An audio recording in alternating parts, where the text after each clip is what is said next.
musim kemarau. Sebelum abad ke-20, masyarakat Hindia Belanda hidup dalam kondisi yang terbilang sangat mengenaskan.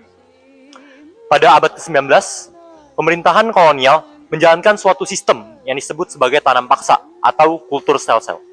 Sistem ini mewajibkan para masyarakat Hindia Belanda untuk menanam komoditas yang menguntungkan bagi ekonomi para penjajah kolonial.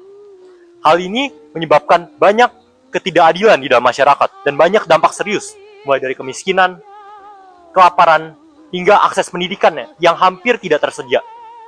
Pendidikan yang ada pada saat itu pun hanya diperuntukkan bagi kaum bangsawan, pegawai pemerintahan kolonial, dan kaum-kaum elit tertentu. Sedangkan masyarakat pribumi, yang sering disebut sebagai golongan bumi putra, hampir tidak memiliki kesempatan, bahkan untuk sekedar belajar membaca dan juga menulis. Kita juga bisa melihat bahwa pada era itu, pendidikan hanya diperuntukkan untuk menghasilkan tenaga kerja administratif yang murah. Tujuannya apa? Untuk melanggengkan pemerintahan kolonial berjalan dengan lebih mudah. Pada akhir abad ke-19, muncullah kritik-kritik dari para intelektual Belanda yang mengkritik bagaimana kolonialisme ini bersifat terlalu eksploitatif. Nah, salah satu tokoh yang sangat berpengaruh adalah Theodor van Deventer, di mana Theodor van Deventer ini membuat suatu karya tulisan berjudul N. Schuld atau Utang Kehormatan, di mana dalam tulisan tersebut ia menyatakan bahwa Belanda ini sebenarnya memiliki utang moral kepada para rakyat Indonesia karena telah mengeksploitasi kerakyatan mereka demi kejayaan dan juga kekayaan para Belanda.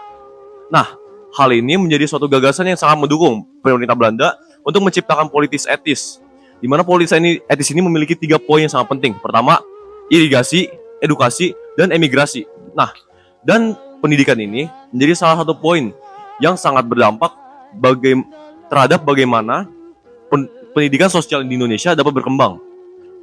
Setelah politik etis mulai diterapkan, pemerintah kolonial Belanda membangun lembaga-lembaga pendidikan modern, yaitu Stovia dan Osvia.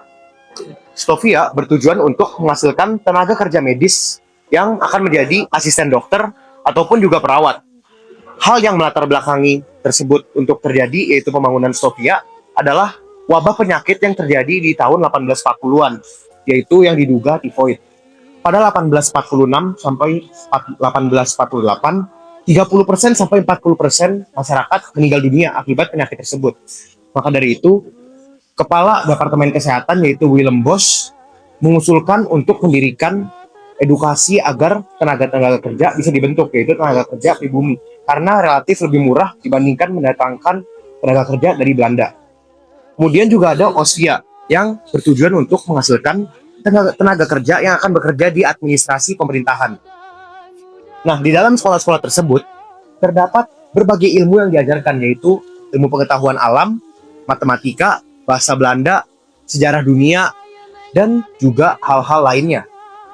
Namun, institusi-institusi lembaga pendidikan tersebut tidak hanya memberikan ilmu pengetahuan, namun juga memberikan nilai-nilai yang penting untuk kehidupan. Saya Lukman. Kalau begitu, Stovia dan Osvia seringkali dilihat sebagai awal dari kebangkitan nasional melalui kurikulum pendidikan yang dibuat secara setara dengan Eropa. Sebenarnya apa yang mereka pelajari?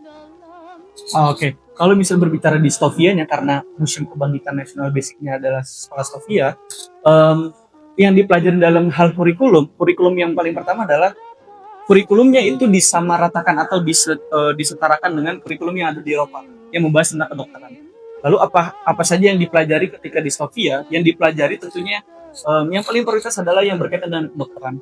Nah, kedokteran itu pada akhirnya ilmu-ilmunya bercabang. Jadi ada beberapa fokus utama yang dipelajari oleh siswa-siswa Stovia. Mulai dari contohnya seperti berkaitan dengan THT, jantung. Jadi kurang lebih punya spesifikasinya. Lalu kegiatan di luar dari Stovia itu mereka punya ekskulnya, punya ekstrakurikulernya. Jadi contohnya seperti tarian, terus sepak bola juga ada, tim basket dari Stovia ada. Lalu biasanya mereka itu punya ruang gimnastiknya yang bisa nanti kalian shoot di gedung yang di sebelah sana. Jadi yang dipelajari itu lebih mengarah pada kedokteran.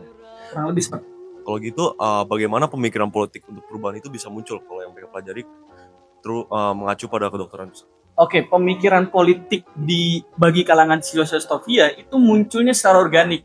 Jadi kita tahu bahwasanya Stovia itu menjadi tempat di mana Budi Utomo lahir, di mana Budi Utomo merubah cara gerak masyarakat Indonesia pada saat itu, yang awalnya kedaerahan berubah menjadi rasa nasionalisme. Budi Utomo menjadi peran di mana keran nasionalisme itu terbuka. Pemikiran politiknya muncul dari mana? Karena siswa Stovia itu datang dari berbagai daerah. Mereka punya keresahan yang sama, mereka punya nasib yang sama. Bahwasanya mereka punya gejala bahwa kita tuh sama-sama masyarakat yang lagi tidak baik-baik saja. Akhirnya dari situ obrolan mereka nyambung. Dan ini terciptalah Budi Utomo, era kebangkitan nasional itu pun dimulai. Jadi terutama itu berasal dari diskusi-diskusi yang mereka adakan ya. Kurang lebih seperti itu. Kalau gitu, apakah ada dinamika lain yang bisa mendorong kesadaran tersebut atau menjadi sebuah pemicu inspirasi? Kalau dinamika sebenarnya bukan disebut sebagai dinamika. Cuman Sutomo sebagai salah satu founding father berdirinya Budi Utomo itu terkesan dengan yang namanya Dr. Wahidin Sudirohusodo. Dr. Wahidin datang ke Stovia memberikan seminar berkaitan dengan study fund atau beasiswa. Sebenarnya kalau misalnya kita ditarik garis yang sekarang, seminar beasiswa itu mungkin hal yang remeh. Tapi bagi Sutomo pada saat itu, Dr. Wahidin mampu memberikan seminar itu dengan sangat luar biasa yang akhirnya membuat Sutomo saat terinspirasi memberikan dampak dengan cara yang lain melalui Budi Utomo itu sendiri. Kurang lebih seperti itu. Selain pendidikan di tanah air, sebagian pelajar Indonesia juga mendapatkan kesempatan untuk belajar di Belanda. Di sana, para mahasiswa mendirikan organisasi mahasiswa seperti Indische Vereniging yang lalu berkembang menjadi Perhimpunan Indonesia. Di sana, para mahasiswa langsung beririsan dengan ide-ide politik modern seperti demokrasi, anti-kolonialisme, dan juga nasionalisme. Lalu mereka mulai membandingkan kondisi masyarakat di Belanda dengan kondisi masyarakat di tanah air. Dari perbandingan itu, muncullah pertanyaan kritis di dalam benak mereka. Mengapa bangsa Belanda hidup di bawah kebebasan politik, sementara bangsa Indonesia hidup di bawah penjajahan? Pendidikan di Hindia Belanda kala itu tidak hanya membuka cakrawala para pemuda Indonesia terhadap pengetahuan seperti biologi ataupun kedokteran, tapi itu juga membuka cakrawala mereka tentang kondisi yang sedang mereka alami. Sekolah-sekolah seperti Stovia menseleksi putra-putra terbaik dari daerah mereka masing-masing, dan mereka yang dengan pemikiran mereka yang cemerlang itu mulai menyadari bahwa mereka adalah bagian dari satu identitas, satu bangsa yang tertindas oleh bertahun-tahun sistem kolonial, yang berarti bahwa ketertinggalan Indonesia kala itu tidak hanya berasal dari kekurangan keterampilan atau kekurangan budaya mereka, namun melalui penindasan yang dialami kepada mereka oleh Belanda. Dan maka dari itu, para pemuda-pemuda ini mulai mendirikan organisasi, dan pendidikan ini yang akhirnya menghasilkan kebangkitan nasional. Dan salah satu momen-momen pivotalnya terjadi tepat di ruangan yang saya berdiri saat ini. Pada 20 Mei 1908, Budi Utomo didirikan dengan visi yaitu menciptakan keadilan di Hindia Belanda, terkhususnya untuk kelompok Inlander atau pribumi yang waktu itu jauh lebih ditindas dibandingkan kelompok-kelompok lainnya. Sekarang pertanyaannya, apa pengaruh pendidikan, semua hal yang telah kami bahas ini, terhadap kebangkitan nasional? Simpelnya adalah, pendidikan, terutama seperti di Stovia, membentuk organisasi, yaitu Budi Utomo.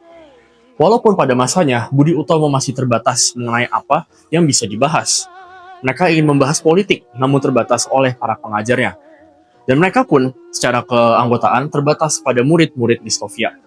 Namun lama-kelamaan, muncullah organisasi-organisasi massal dan umum seperti Sarekat Islam yang terinspirasi oleh Budi Utomo.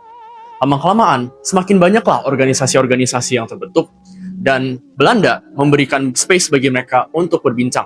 Semacam Dewan Perwakilan Rakyat walaupun hanya sebagai penasihat, yaitu Volksraad. Lama-kelamaan, banyak organisasi yang muncul dengan kekuatan politik yang lebih, dengan interest yang baru, sebagai generasi yang baru.